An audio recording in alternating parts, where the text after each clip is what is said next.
Hi guys, welcome and welcome back to my channel. Welcome back to another new video. It's been a really long times कि मैंने ऐसे कोई sit down video बनाई है। मैंने अपने फर्स्ट ईयर में बहुत सारी बनाई थी और आप लोगों ने बहुत भर भर के प्यार दिया है और ये भी दिया है और सब्सक्राइबर्स भी दिए हैं।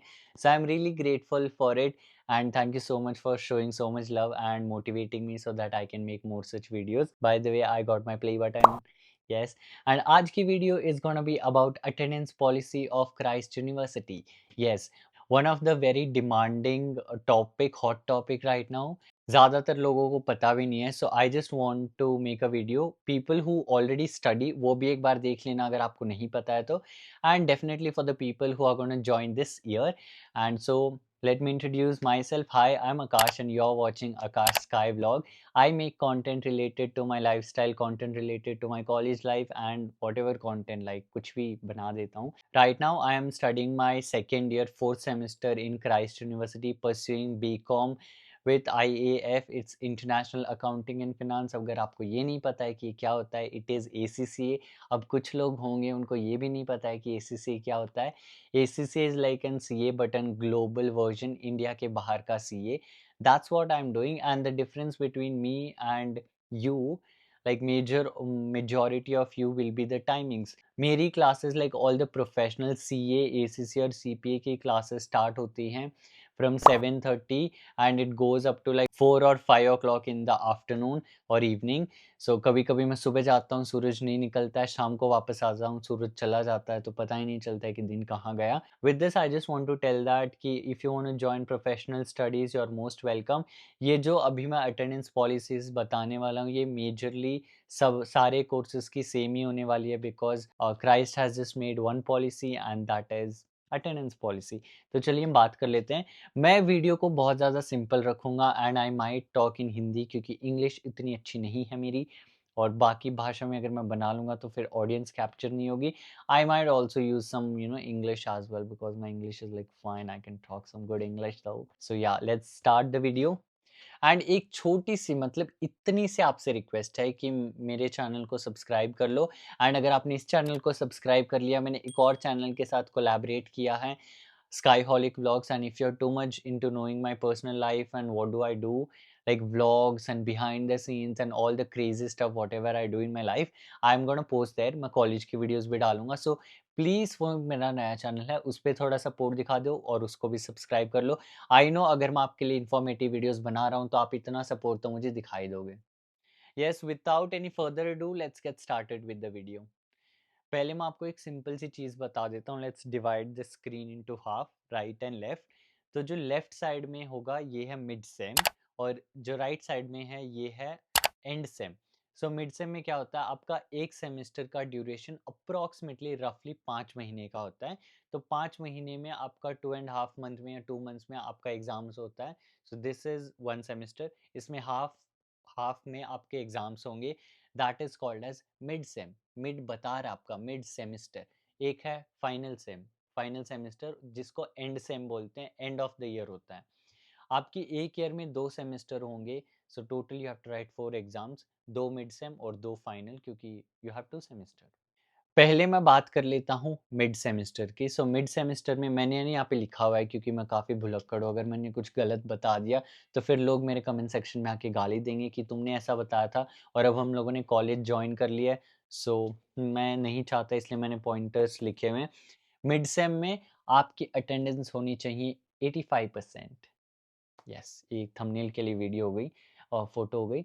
सो मिड सेम के लिए मिड सेम में आपके पास होनी चाहिए 85%. नाउ 85% कैसे? आपके अप्रॉक्सिमेटली जितने भी सब्जेक्ट होंगे, हर डिपार्टमेंट के अलग-अलग होते हैं, 3, 4, 5 जितने भी सब्जेक्ट हैं, आपके हर सब्जेक्ट में 85% अटेंडेंस रहनी चाहिए. अब दूसरा, अब हम बात कर लेते हैं फाइनल्स की, जो एंड सेम होते हैं. उसमें आपका पर सब्जेक्ट जो होता है, वो आपका 75 होना चाहिए. यहाँ पे 85 होना चाहिए और एंड सेम में आपका 75 होना चाहिए. बट जो एंड सेम है उसमें आपके जितने भी चारों पांचों सब्जेक्ट हैं उनका एग्रीगेट टोटल 85 होना चाहिए. ठीक है, समझ गए? सिंपल है. इसमें आपका हर सब्जेक्ट 85 होना चाहिए. इसमें एग्रीगेट की एज कोई टेंशन नहीं है.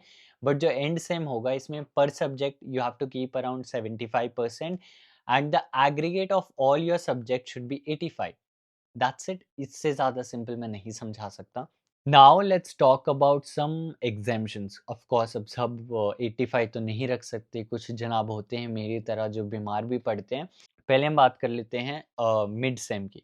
देखो विदाउट मूविंग लिटिल फर्दर मैं आपको एक और चीज़ बता देता हूँ। एक सेमेस्टर में एक सब्जेक्ट के आपके अप्रॉक्सिमेटली 60 क्लासेस होंगी, मतलब 60 आवर्स आपको प्रोग्राम के कंप्लीट करने पड़ेंगे। अगर आपने उस सेमेस्टर में से if you have to keep 85% तो आप एक सेमेस्टर में एक सब्जेक्ट के रफली 9 छुट्टियाँ ले सकते हो। 9 छुट्टियाँ यू कैन टेक, तब भी आपकी अटेंडेंस रहेगी 85%। डोंट रिस्क इट, बट हाँ, मैंने एक छोटा-मोटा हिसाब लगाया, you can take around 9 holidays, तब आपकी 85 रहेगी। Now there are so many people who fall sick and who have XYZ reason. Now this there is one exemption. Now अगर मिड सेम में आपकी अटेंडेंस 75% है और अगर आपने येलो फॉर्म अप्लाई किया है, जो कि मैं आपको बाद में बताऊँगा, अगर आपने येलो फॉर्म अप्लाई किया है, सो 75 प्लस येलो फॉर्म आपकी 85 होनी चाहिए।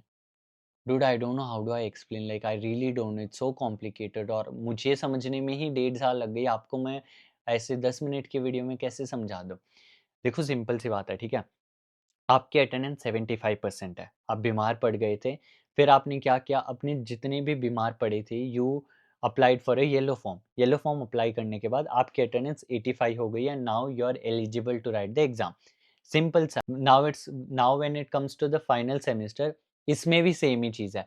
आपकी अटेंडेंस अगर 75% है and if you have applied for yellow forms और ब्लू फॉर्म्स और व्हिचएवर फॉर्म्स अवेलेबल, अगर आपकी अटेंडेंस उससे ज़्यादा पहुँच गई, तो 85 अगर हो गई तो you can sit and write your exams. And let me mind you, अगर आपका 1-2% है तब भी नहीं चलेगा, they won't let you write your exams, you will have to write supplementary, ठीक है? और so now let me explain you what are yellow and blue forms. पहले हम ब्लू फॉर्म्स की बात करते हैं। Blue forms are technically your medical forms.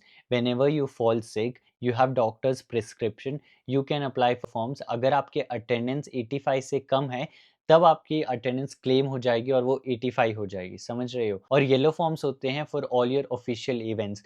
अब सपोज़ मैं यशवंतपुर कैंपस में पढ़ता हूँ और देयर इज़ एन इवेंट न central campus Koramangala.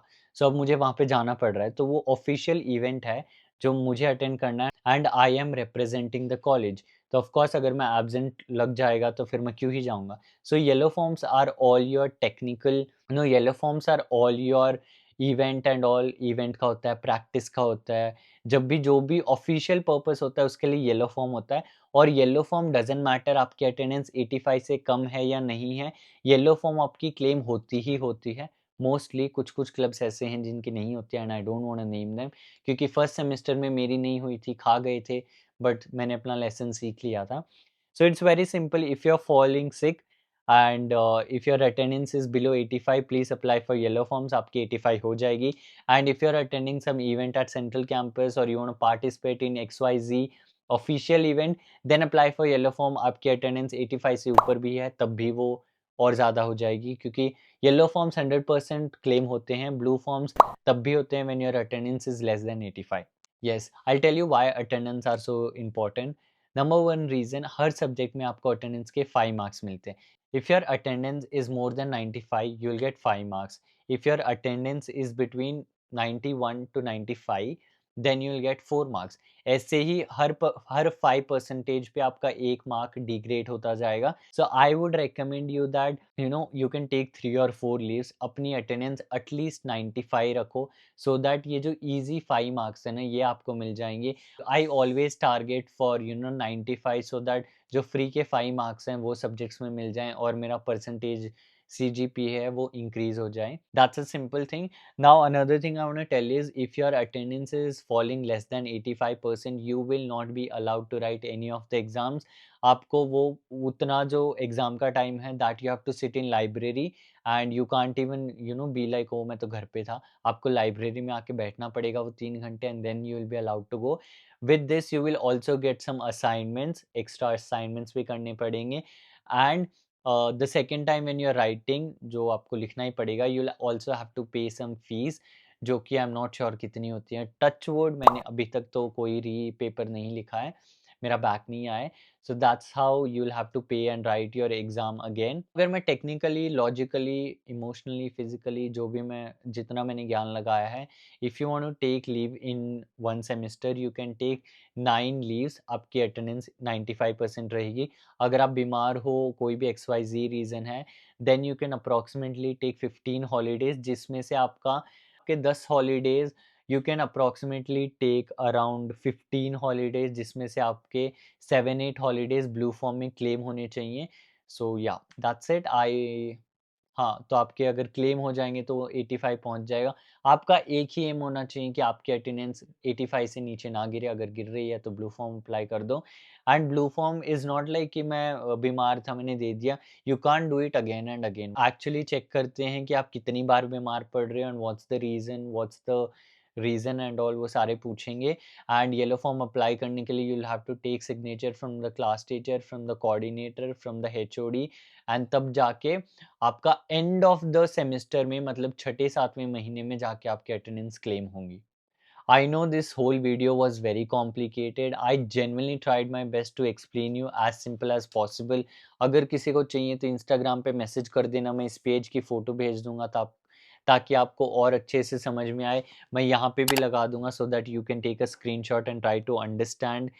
And that's it for this video. I hope you have understood something. If you did so, don't forget to hit the like button, subscribe to my channel, and press that bell icon to never miss any update. And as I told you, do subscribe to my new YouTube channel. And next year, whenever if you see me in the campus, don't hesitate to come and meet me. I'll be so happy to meet you guys. Thank you so much. Have a great day and bye.